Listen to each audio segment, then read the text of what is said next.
presenting on behalf of Omdena. I'm a founding member of Omdena, and I will give you a quick introduction into what Omdena is doing, and then I will hand it over to Ghyzlene, who will present the case study. And yeah, feel free to ask questions, and let's make it an interactive session. And yeah, let's get the most out of it. So I will share my screen.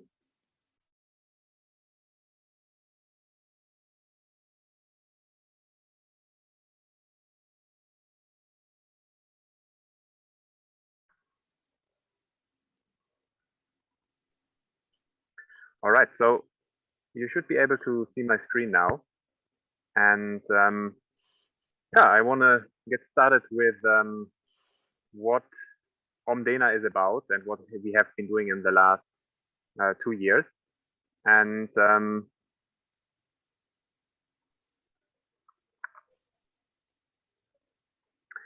one of the premises that we have is that we believe that all organizations in the future will be data science organizations, some to a stronger degree and some to a lesser degree, but all organizations need to be able to leverage data science.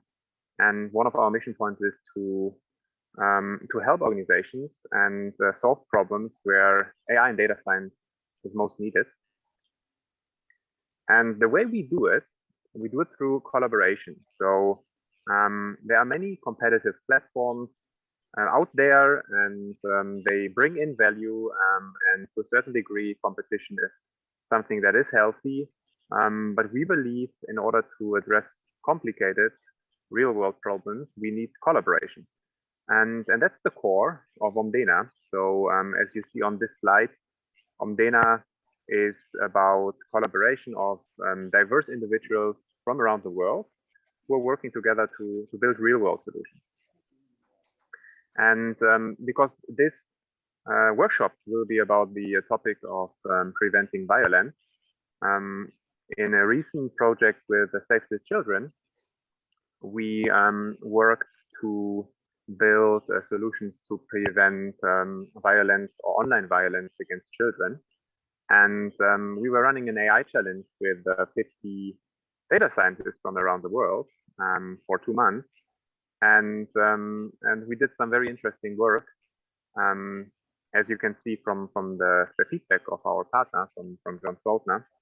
And that's to give you an idea of how Omdena has been starting and how these AI challenges are going. I want to show you this slide, which is basically comparing what in often traditional teams and project management settings is happening, which is there's a certain hierarchy happening, while in Omdena projects, there's a network of teams. So we call that bottom-up driven collaboration, where individuals from around the world come together with different skill sets and with different experience levels to address problems and to work together. And we have been doing this with more than 1,800 AI engineers from 99 countries, and we have completed more than 60 projects. And those individuals really come from all types of backgrounds. So that means that diversity is not just in terms of the different countries, but it's in terms of age, it's in terms of the experience. And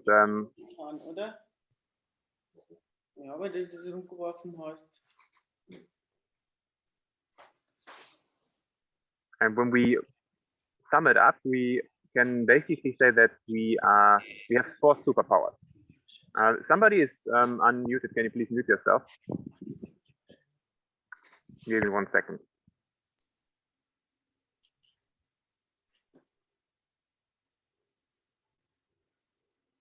All right. So so basically, Omdena is about four superpowers. So it's about the people, then the collaborative processes, the tools. Tools means we have many partnerships with tool providers that we are bringing in to build those solutions. And fourth, it's about the knowledge base. So in terms of the NGO world, we can say that we have one of the world's biggest NGO AI case study databases. So we have completed, I think with NGOs, more than 40 projects in several domains. And when it comes to the people that we have in our projects, we can say that we have around 35 to 40% women represented, which I think in AI, the industry average is around maybe 5%. So we are very happy about that. And yeah, the community spreads all around the world.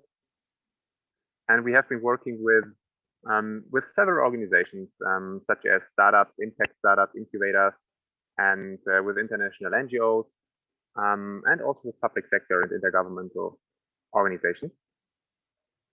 And yeah, the work that we have been doing has been highlighted in several places. And yeah, I think that this is a quick introduction into Omdena and what we are doing. And now I want to give it over to Ghyzlene, who will be talking about the case study and will go into more detail. And if you have any questions, then we can talk about that in the next 40 minutes. So thank you. So over to you, Ghyzlene. Thank you, Michael. Then I will share my screen also.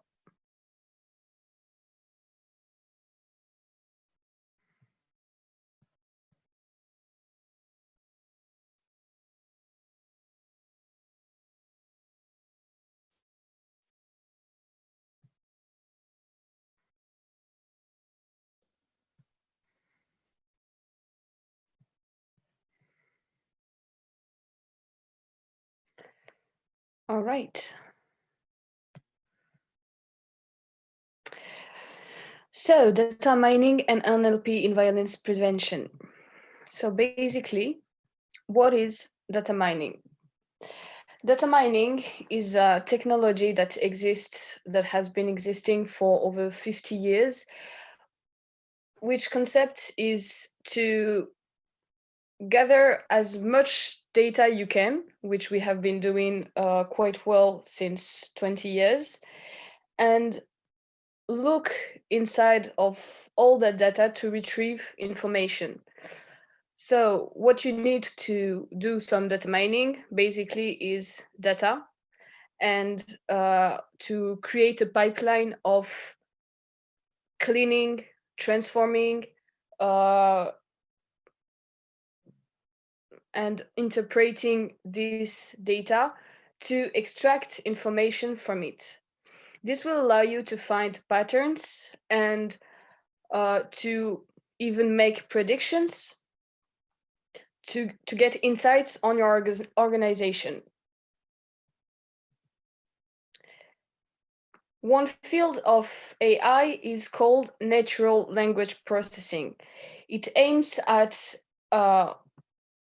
using the ability of a machine to process huge amount of data to read, to comprehend the human language, which is really difficult as it is really different from one region to another. It can be in different support. It can be oral, it can be written, it can be typed on a computer, but it can be also written manually. So NLP is the ability of a program to understand human language as it is spoken and written. What you need to do NLP? Well, you need data again, and you need a really good amount of data if you want to do a really strong NLP with deep learning. Also, what can you do with NLP? For example, NLP is used in chatbots. You can create those virtual assistants that will answer your customer or your customers' questions. You can do some speech recognition. Basically, that's what Siri, Alexa, and Google do. You can do some translation, for example, Google Traduction. But you can do also sentiment analysis.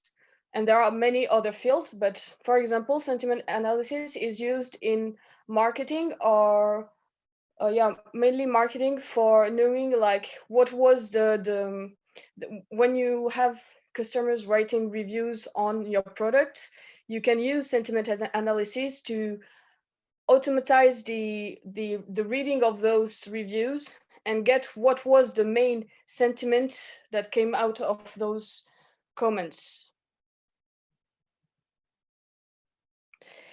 And how did we use those to prevent violence? We used it for a project with the Red Dot Foundation, which contacted us during the COVID, as the Indian government had forced a lockdown on India because of the explosion of um, uh,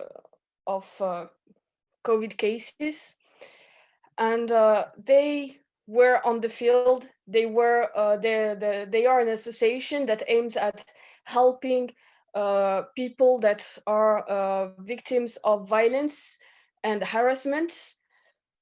And they were on the field, and they noticed that since the beginning of the lockdown, the amount of people contacting them had exploded. So they needed information, data to support this observation. They wanted to know if it was only like because of the crisis, or if it was really happening, if it was only on sentiment, or if it was really linked to the lockdown. So they contacted us to have data to support this observation. What we did with them was, first of all, understand the problem, to plan what, because we at Omdena we do projects for 1 month or 2 months, and we need to deliver something at the end of those 1 to 2 months. So we needed to know what we are capable of doing in those 2 months. So the first thing we were capable of doing, and we determined was our priority, was to get a data set, retrieve data from the internet. And we went from scraping media online to using Twitter API, to using government data and Google Trends to see if people had looked online for help through the Google search engine. Then we had all this data, but it was it was not structured. Each kind of data set had its own structure.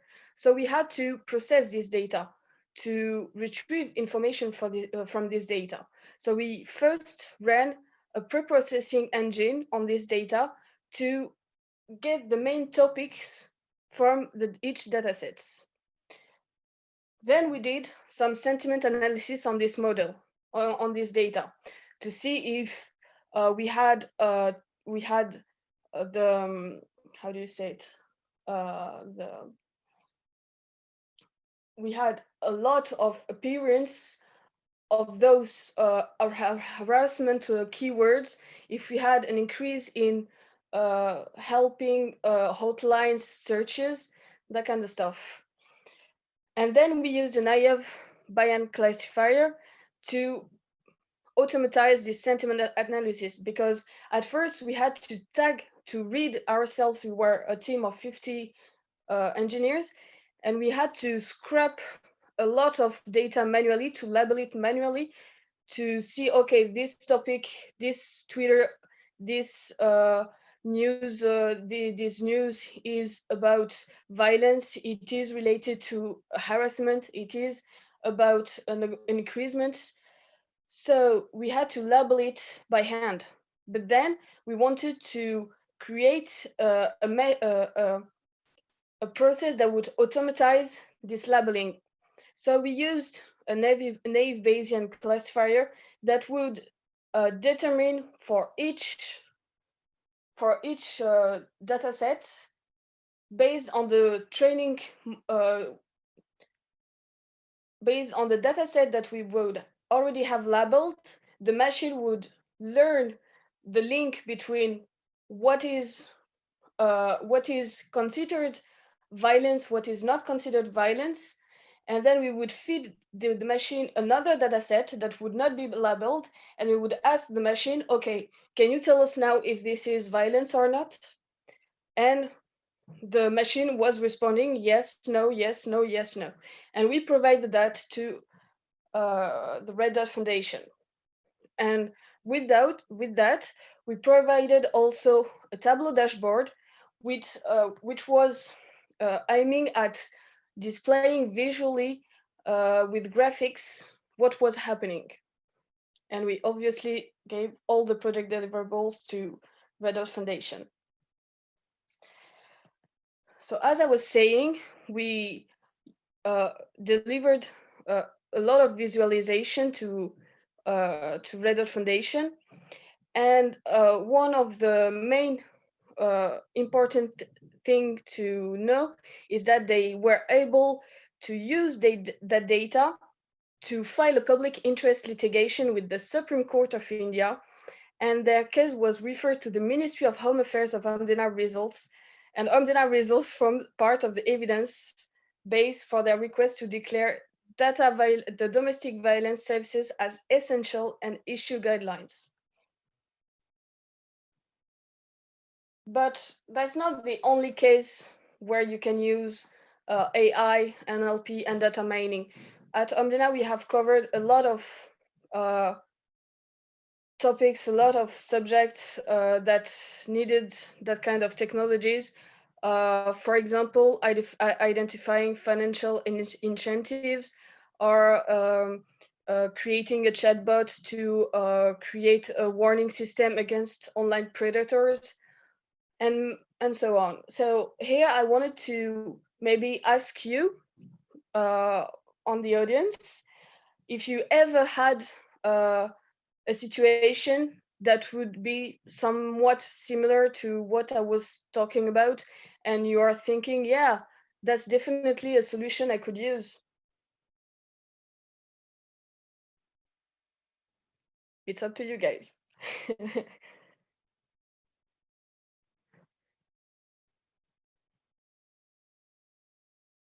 Okay.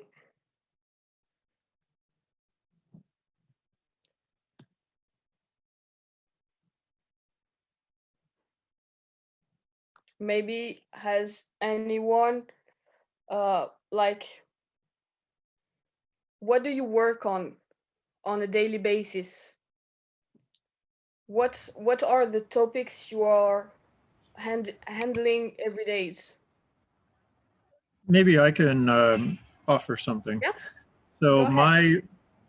my organization, we work on various things, but two big areas of focus are monitoring online hate speech, and then also dealing with rumors and misinformation that are linked to conflict. And especially in the case of dealing with rumors and misinformation, we typically focus on a sort of a real world, so to speak, crowdsourcing approach so far, but we'd like to start looking at ways of monitoring that online as well, which is what brought me to this session. So I don't really have a specific question, but that's a potential use case since you were looking Yeah, for that. definitely. And what kind of platform are you intending to scrap to look? That's a really good question. I think it would Yeah. depend on the context. You know, whatever is most relevant in a certain country, let's say. But we'd be thinking mostly about social media. I would think predominantly Facebook, although I realize there are Okay. difficulties with mining data from Facebook. In other cases, Twitter might be relevant, or even, you know, let's say even websites of media outlets and things like that. Okay. So as you just pointed out, it's kind of difficult to get to mine data from Facebook, as you need an authorization, an explicit authorization from Facebook to retrieve the data from their website. It's easier with Twitter, and actually that's why we used Twitter, because we tried retrieving data during the Red Dot project. We tried to retrieve data from Facebook and Instagram, but then we faced this issue, and with Twitter, we faced also an issue, but it was we were able to find a workaround by using VPNs. With Facebook, you are kicked out immediately and you cannot retrieve data. So yeah, maybe Twitter is easier. Yeah, that's certainly true, and that's why we've also, when it comes to our hate speech monitoring, focused on Twitter. It's just it comes down to a question of what's most relevant. So because most people in the countries where we work, by far more people use Facebook than Twitter. So it might just be a case of us not really having any options there, unfortunately, at least not in terms of automated monitoring. Yeah, okay. Anyone else? Please go ahead, Rory. Hi there, thank you so much. It's a really great presentation. My name is Rory Scott. I'm from the UK's Foreign Commonwealth and Development Office, and I work in a unit called the Open Source Unit. We do quite a lot of similar stuff. It seems like there's a lot of people on this call that do stuff related to disinformation or use open source data. I think I have one question and then just a brief reflection on the preceding point. The question is, when you're doing news media scraping and things like that, what's your sort of go-to for getting that? Do you use large indexes? Do you build your own parsers, things like Scrapy and Python, or do you have other ways of generally getting that sort of really high volume of news media data? We have our own way, but I'm just really curious to triangulate with other people, other practitioners. And the reflection I have is just on that last point. We similarly have similar things with getting data from social networks. But when you're a government who abides by the law, like we do, that gets even more restrictive. And certainly it seems like Facebook is probably where a lot of the action is happening in terms of some of the most kind of foul play stuff. But I don't know anyone that has come up with a good solution to actually getting insight to it. So I think that's quite an interesting challenge. That I know there was a Facebook session at some point, which unfortunately I couldn't make, but I think that's, yeah, there's certainly some really interesting stuff that could come out of that. So anyway, thank you. Okay, on the tools we used, so to scrap information, depending on the project, as we are 50 people trying to solve the problem, we have had a lot of solutions proposed. Some were building robots to scrap the web, but you find out quickly that they are shut down. A good solution we found was using Selenium. I don't know if you've heard of it. It's an open source tool that allows you to like scroll to look around the web and gather information. Basically, Selenium does, well, what it does, it literally reads web pages, and it can understand what is the head, what is the corpus, what is the body, what is the foot of the page, the foot page. And yeah, it generates a lot of data as it is scrolling the web, and you just give it like the URLs of the websites you want to scrap. And what did we I think that's the main tool we used, actually. Yeah, and we trade a lot of robots. And as to accessing the social medias, we tried to walk around the Facebook limitation unsuccessfully.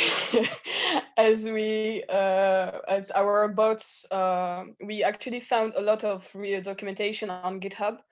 And if you guys are not all IT guys or into computer science, I can only recommend you GitHub. It's a repository where developers post their code, and a lot of them put it for free, so you can find great programs for free. And for example, we found one that would allow us to scrap Instagram, but yeah, it was shut down after maybe like 50 posts or something like that. So yeah, concerning social medias using their APIs. Yeah, also for Twitter, there was a good Twitter scraper. I think it was even called Twitter scraper, that was working until an update of September 2020, I think, and it was really good, even easier than, it was based on the Twitter API, but it was even easier to use in Python. And since an update from Twitter, because to use Twitter, you need to have an account. To use the Twitter API, you need to have a Twitter account and to give your telephone number. And with the Twitter scraper, you didn't need any of those. You could only you could directly retrieve data from Twitter. And since the update of September 2020, they shut it down. So yeah, use the official APIs, guys. It will be more robust.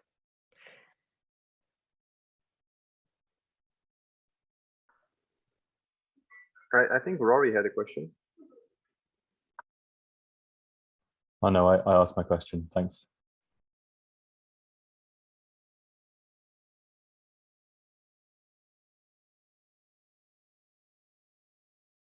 So in the chat, I'm seeing a question about languages. Actually, concerning the project with the Red Dot Foundation, it was for India. So we had to, most of the scrappers and especially the modeling algorithm you can find online are English based. So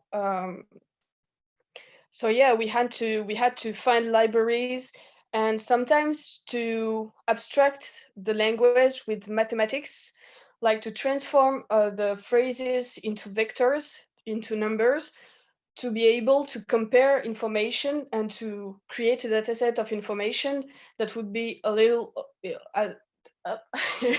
that would be homogeneous. And yeah, there are a lot of workarounds.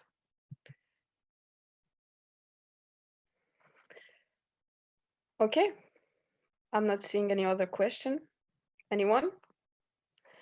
Before we move to practice.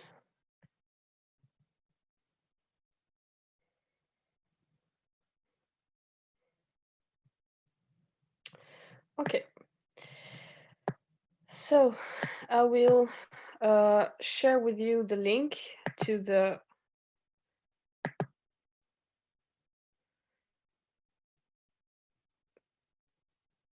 workshop. Okay.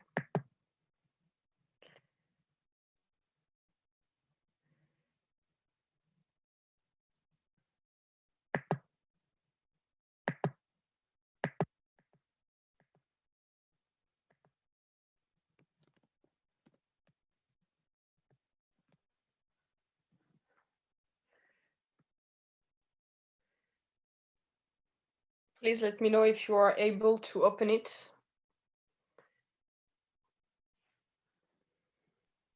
I'm in. Thanks. Great.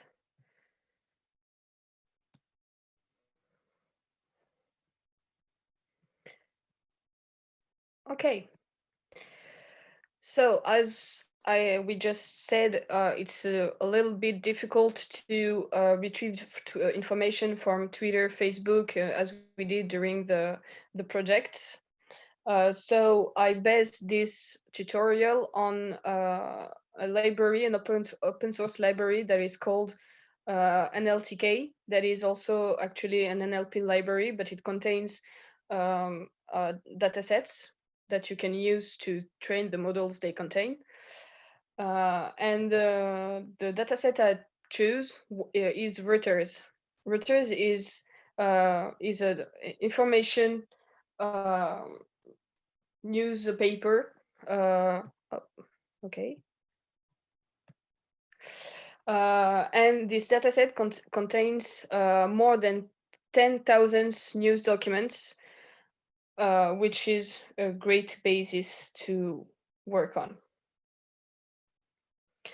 So here I think I will let you maybe like run the whole step 1 on your own, the step 1, get data.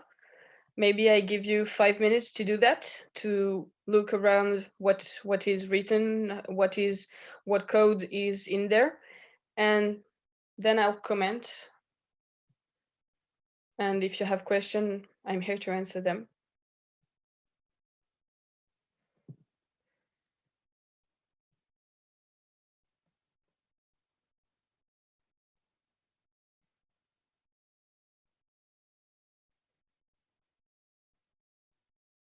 So yeah, basically, I don't know if you guys have ever used Google Colab. You can actually run those little scripts by clicking on this button. And then you will see here, I have already run it once, so that's why it's asking me this. But you should have a message saying, okay, packages all ready, all up to date. And then you can run each little box, and there is a commentary accompanying it, explaining what you are seeing, what is displayed here. So yeah, please run through it and let me know if you have questions.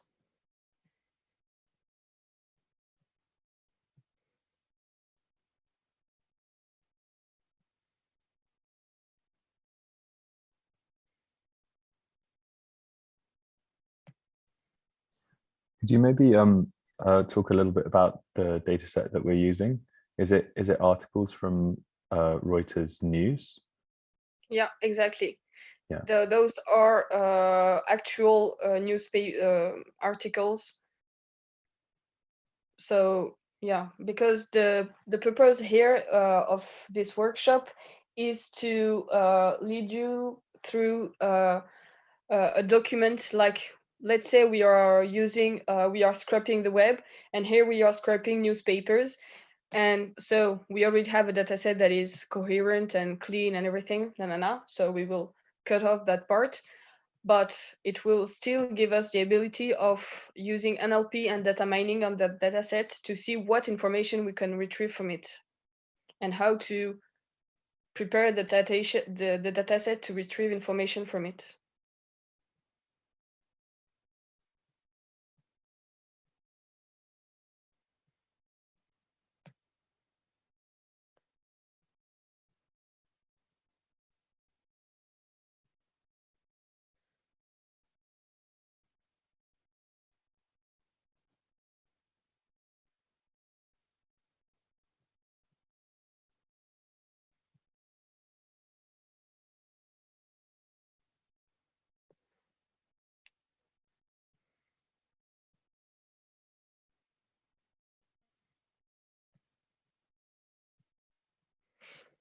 Okay, so quickly.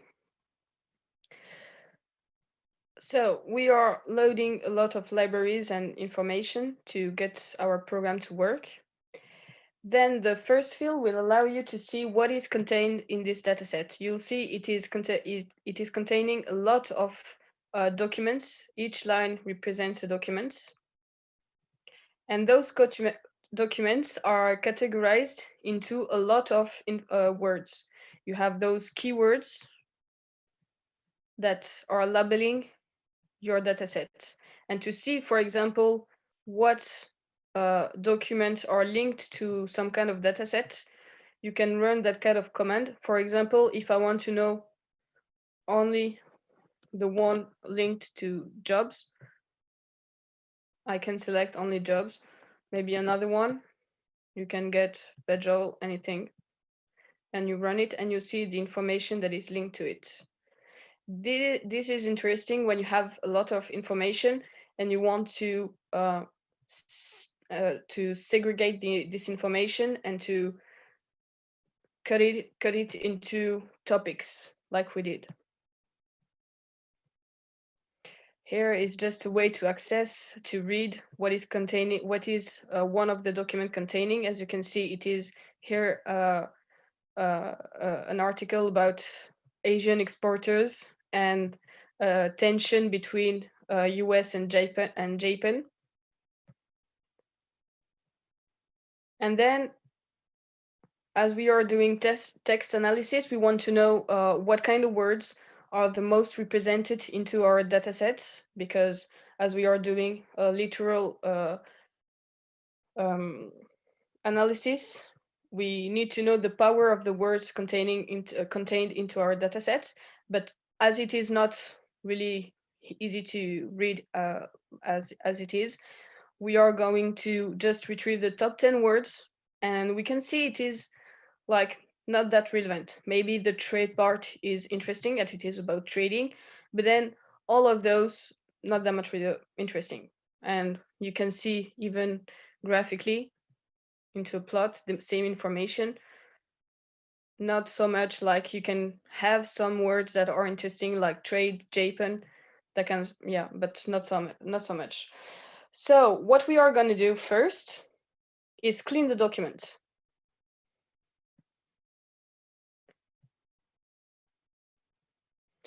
To do that, we will first merge the information into a table to organize it with what document is the text linked to, and what are the categories linked to those texts. And then we can get to the data preparation. So we will first of all remove all punctuation, characters, weird characters, like all of those, to get clean text. Then there is a technique in a lot of in NLP, because a lot of models you will use are need to know are doing a word analysis, or a bigram meaning 2 words, or trigrams meaning 3 words analysis. You need to cut this text into words, which are called tokens. So a computer doesn't know this is a word, this is another word. For it is like literally a whole sentence, and even spaces are a part of the sentence. For it, this is one token. So you need to tell the machine to cut it down, to split it into tokens. So we will import the library to do that. Okay, it worked. And then use the library to split the parts of the text into tokens. So as you can see, this has been split into different words. Now they are separated.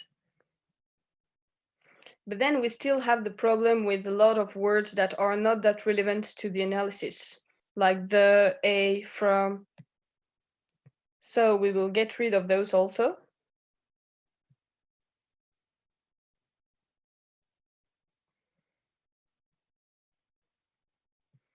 And let's see the same graph we saw earlier, but this time you only have information: US, trade, Japan, exports, imports. Now you have information. You're not polluted with the same stop words, we call them like that, as we were earlier, the off, commas, that kind of stuff. So now you can start doing interesting stuff. Oh yeah, one last step is limitization.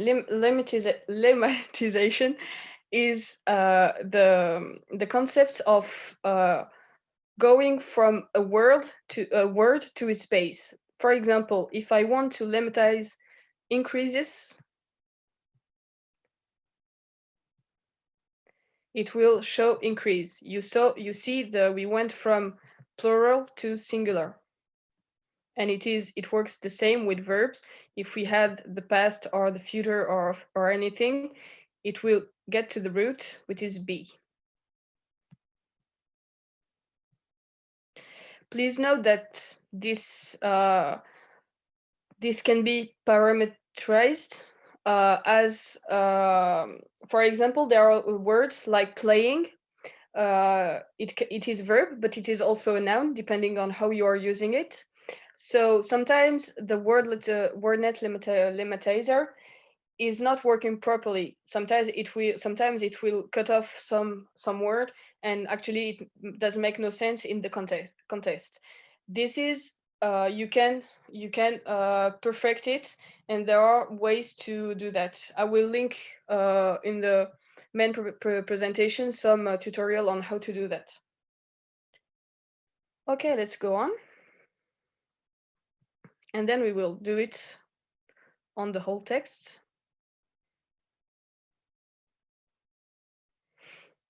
And here is how you can prepare a text. So here you all the steps we did. From here you can do any analysis you want on the text. Basically, you can refine it, you can rework it to make it even more accurate, even more relevant. But starting from here, you are ready to make some text mining. As we want to do some topic modeling, we want to catch some words from all these data sets. We will use what we call name entity recognition.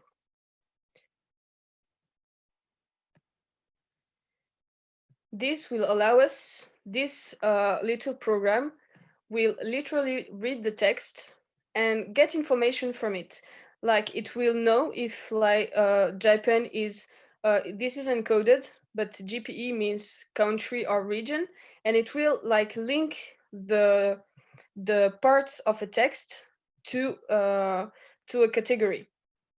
And like that, you can know what is composing your text. And actually, you can even create your own categories. So you can, for example, that's what we did. We created the violent category, and we linked it to the part of the text, to some, like we created a list of violent words, of hatred words. And each time the word appeared in text, it would be tagged violence, domestic violence, online harassment. And now that we had those texts that would have been linked to categories of words, we could retrieve this information and create clusters of texts. And for example, for tweeters, point out that those tweets are hate-based tweets, or they are talking about domestic violence. And same for newspapers. And actually you can do that to any subject. For example, for finance, if you're looking for some IBAN, you can tag the information and retrieve information from that.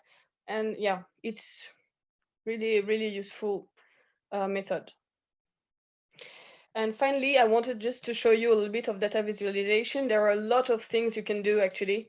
There are so many data visualization you can use, and especially you can use already implemented solutions like Tableau that will help you put into graphics the information way more easily than recreating the whole program by yourself. And here what we wanted to do is show for the first text of our dataset what were the main keyword that were coming out. And as it was only one text, there are only few words that are repeating themselves. So you can see a lot of them coming up. And yeah, I think that's it. That leaves time for questions. Shoot.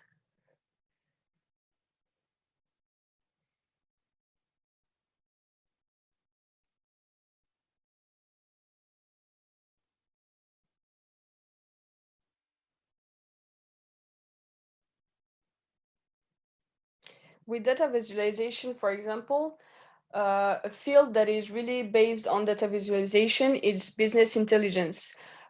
Companies or organizations use business intelligence to show trends in their operational work, in their operations, to see where the money went, to see where the activity is happening, what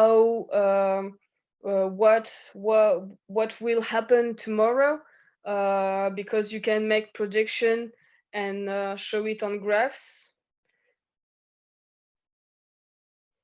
And we actually did one for the project here. Okay, I don't know how to quit it. So yeah, you can see here that we have all the countries in a map with the ratio of domestic violence before the lockdown and after lockdown. And then you can see which countries were more impacted after the lockdown happened.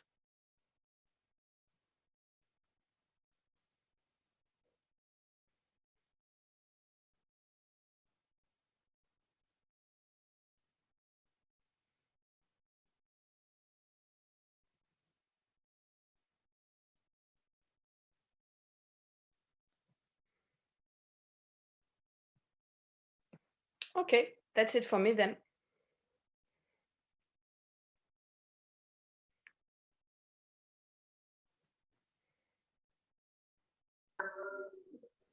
Are there any other questions? Questions on this workbook or any other questions regarding Omdena or projects that you are working on? We have another 10 minutes.